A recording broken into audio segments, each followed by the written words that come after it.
नमस्कार. स्वराज्य मराठीमध्ये आपले स्वागत. पाहूया सविस्तर बातमी. सकाळी तासगाव आणि आता कवठेमंकाळमध्ये चक्काजाम झालेला आहे.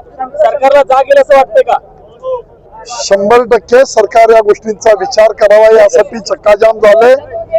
लोकांनी आपल्या दृष्टीनं जो त्यांच्यावर आसमानी संकटाचं मोठं संकट आलेलं आहे त्या सगळ्या बाबींचा सरकारला जाग यावी, सरकारला विनंती करावी आणि सरकारने दिलेला शब्द पाळावा यासाठी हा चक्काजाम आंदोलन केलेला आहे.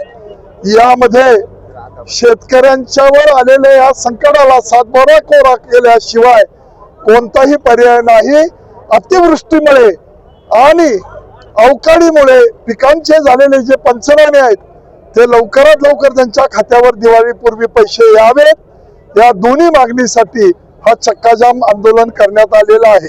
सत्ताधारी एकही आमदार असेल जिल्ह्यातला या प्रकारे शेतकऱ्यांच्या बाजूने उभं राहायला तयार नाही. मी मगाशी तासगावात त्या गोष्टीचा उल्लेख केला की शेतकऱ्याचा आवाज हा फार बारीक होत चाललाय, शेतकऱ्याचा आवाज हा क्षीण होत चाललाय आणि प्रत्येकाला अशी भीती आहे की मी सरकार विरोधी भूमिका घेतली तर कसं. तर आम्ही सरकार विरोधी भूमिका म्हणण्यापेक्षा शेतकऱ्याच्या बाजूची भूमिका घेऊन लढायला तयार आहे. त्यामध्ये सगळी माणसं या जिल्ह्यातली कालांतरानं आपल्याला दिसून येईल की या शेतकऱ्यांच्या बरोबर तीही माणसं खांद्याला खांदा लावून लढताना त्याला पाठिंबा देताना आपल्याला दिसून येते. जगताप साहेब या ठिकाणी आले, त्यांनी भावना व्यक्त केल्या. तेव्हा या तालुक्यात घोरपडे साहेब असतील, पलीकडे आमदार असतील, या तालुक्यातले आमदार असतील, कोण राज्यमंत्री असतील, पूर्वीचे कोण मंत्री असतील, ही सगळी माणसं उद्या शेतकऱ्याच्या बरोबर राहतील. कुणीतरी ते धाडसानं सुरुवात करावी लागते आणि आपल्या राजकीय जीवनाचा अंधार समजून आम्ही सगळी मंडळी कामाला लागलेला आहे. दिवसापूर्वी तासगाव मध्ये सुद्धा विद्यमान आज या लढ्यामध्ये तुमच्या सोबत आहेत. विरोधकांना एकत्र करताय का तुम्ही भाजपमध्ये? असं काही नाही. जगताप साहेब हे बघा, समज गैरसमज असतात. इलेक्शन संपल्यानंतर महिन्याभरात त्यांची माझी भेट झाली.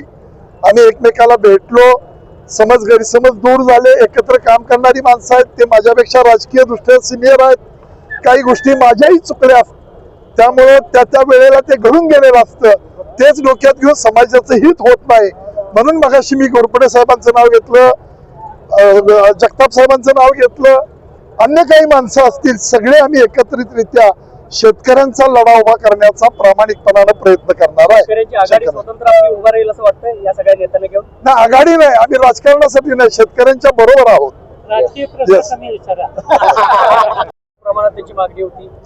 मी मगाशीही सांगितलं, आत्ताही सांगितलं, आजही सांगतो आत्ताही की आमदारांनी या सगळ्या भूमिका करत असताना शेतकरी हा डोळ्यापुढे ठेवून आपण सगळी काम करण्याची भूमिका आम्हीही मांडली. त्यांनी केलेल्या उपोषणाशी आम्ही कधीही त्याबद्दल नाही केलेली नाही. आम्ही आज ते कुठेतरी 10-12 दिवस नव्हते गेले होते असं कळतंय, पण आम्ही सगळ्या मंडळामध्ये जाऊन सगळ्या कृषी अधिकारी, सगळे तलाठी, सगळे कृषी सहाय्यक या सगळ्यांना भेटून जास्तीत जास्त गरीबातल्या गरीब शेवटच्या माणसापर्यंत ही सरकारची येणारी मदत पोचवा असं आग्रहानं फिरून सांगितलेलं आहे. त्यामुळं हा श्रेयवादाची लढाई किंवा स्पर्धेची लढाई अजिबात नाही. शेतकऱ्याला येणाऱ्या निवडणुकीत सगळे एकत्र येऊन तुम्ही लढणार कसं करणार? शेतकऱ्या प्रश्न आता लढाई ही शेतकऱ्यांसाठी आहे. कालांतरानं काय होतंय हे आज मी सांगू शकत नाही, पण शेतकरी ज्यावेळी उभा राहतो त्यावेळी त्याच्याबरोबर यावं लागतं हे निश्चित आहे. लोकसभा निवडणुकीमध्ये जगताप साहेब तुमच्या बाजूने. स्वराज्य मराठी, बातमी नाही जबाबदारी. चॅनलला लाईक करा, शेअर करा आणि सबस्क्राईब करा.